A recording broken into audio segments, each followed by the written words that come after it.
In his book Accession, Ian M. Banks describes what he calls an outside context problem, which is a civilization-destroying event.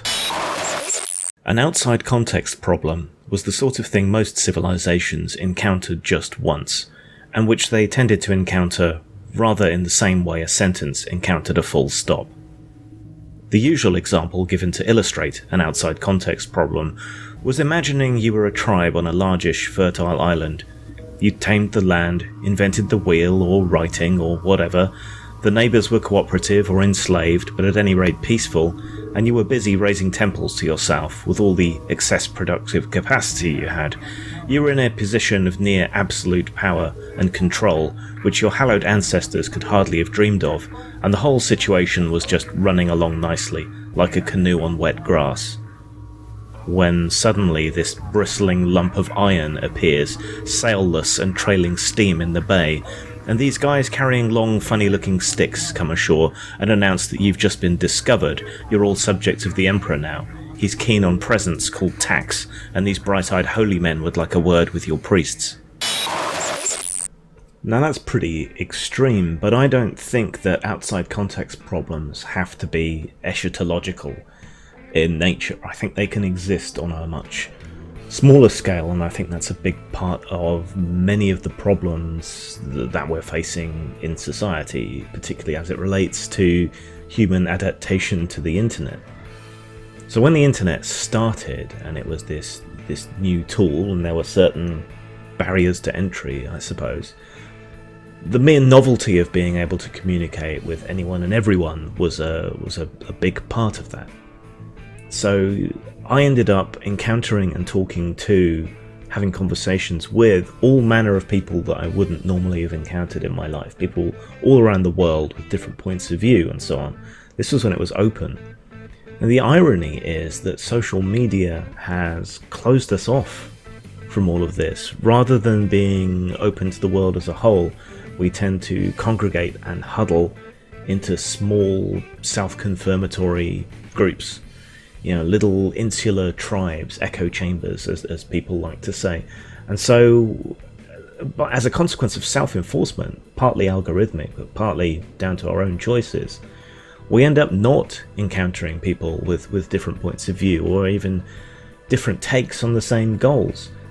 And it's a well-studied phenomenon that this encourages extremism, that a group of people cut off from the rest, the overall attitude within that group will trend to the extreme point of view. Now, most of this is coming from the left, but unfortunately their attempts to self-segregate also cut off everyone else from their points of view. I mean, a prime example of this is look at MythCon and the fuss that's come up around it.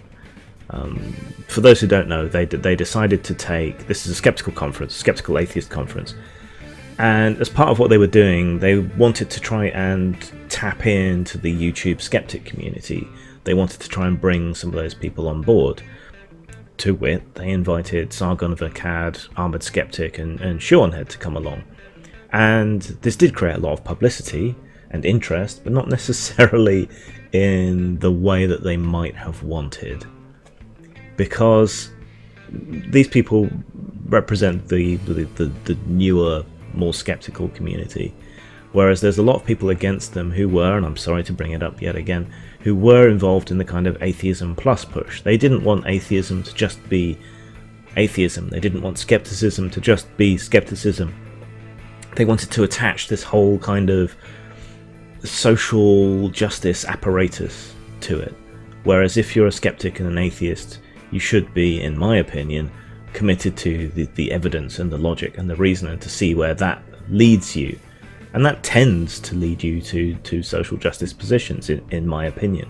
You know, we used to say reality has a left-wing bias, and that used to be true. But they reacted to this by attempting to deplatform, get the speakers removed, get the event cancelled, by scaremongering to the venues so that the organisers had to pay out more for security, by intimidating other guests and speakers who were supposed to be invited. All the things, in short, that they claim that the side that they're criticising, the internet shitlords, or whatever you want to call them, the skeptic community as is now, I guess, everything that they accuse them of, they did, but they actually did.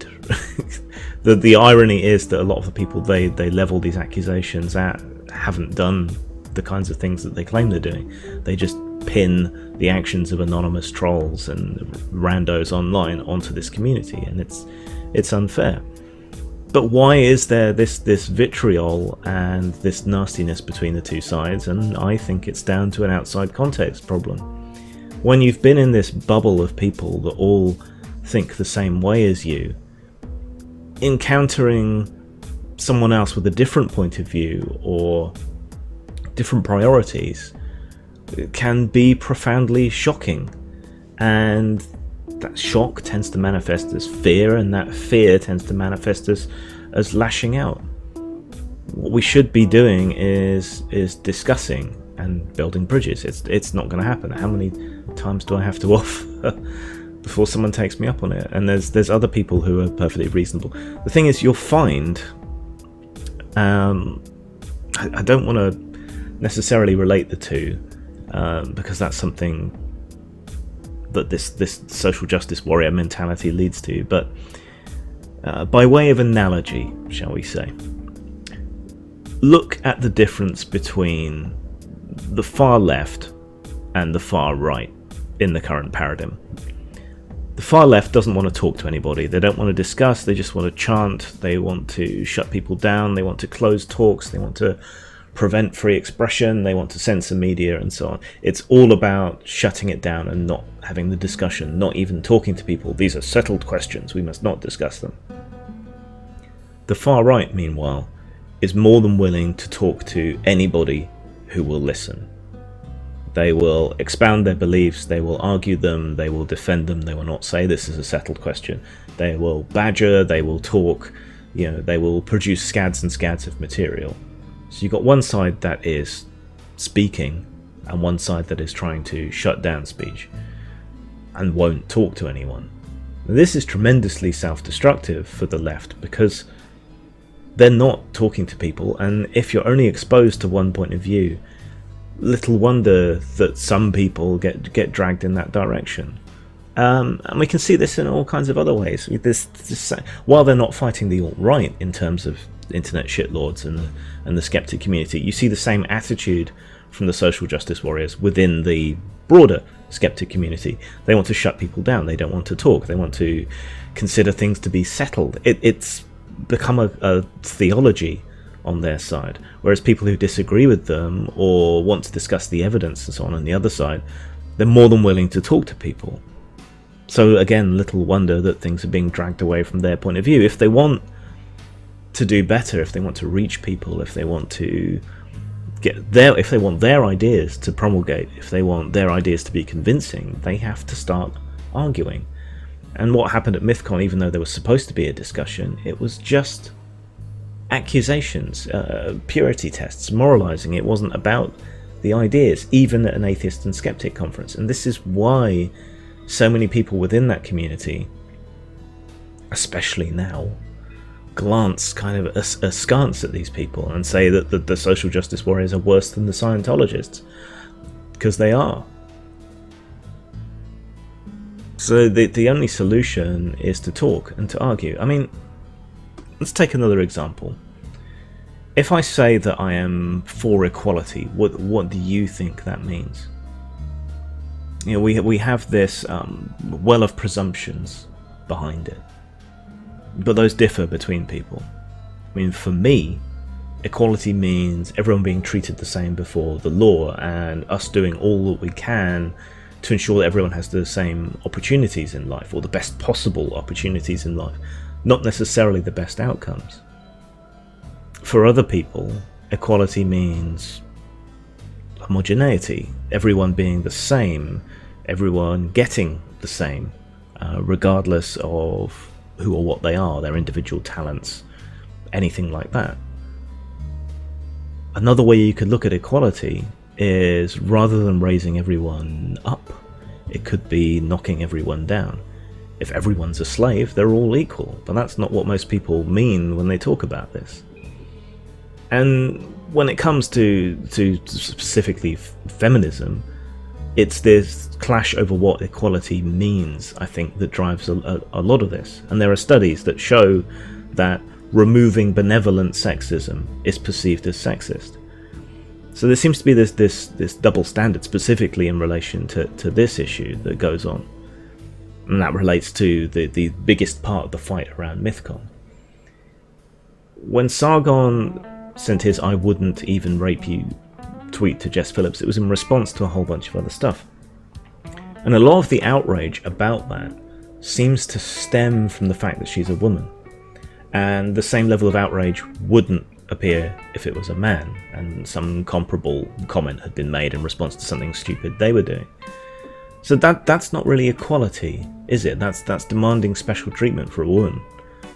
And that's where the social justice warrior types are coming from. We must be absolutely considerate of everyone's opinions, but particularly marginalised groups. Whereas Sargon's side of things, I think, certainly that this is the part that I would agree with, tends to say that equal treatment means being treated the same whether you're a woman or not.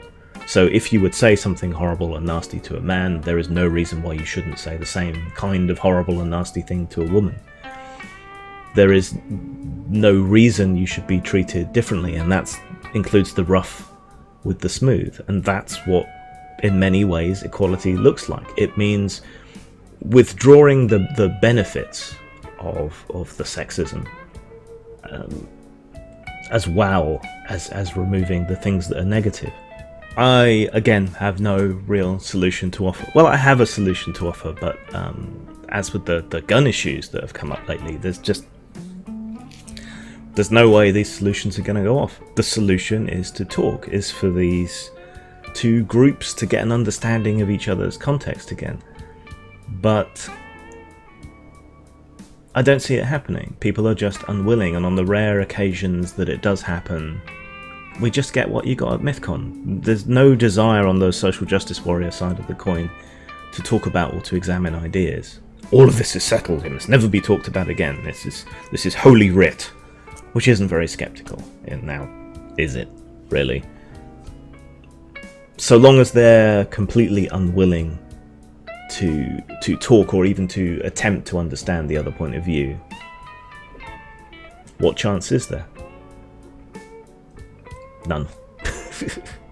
Speaking for myself, like on most things, like Treebeard, I'm not altogether on anybody's side.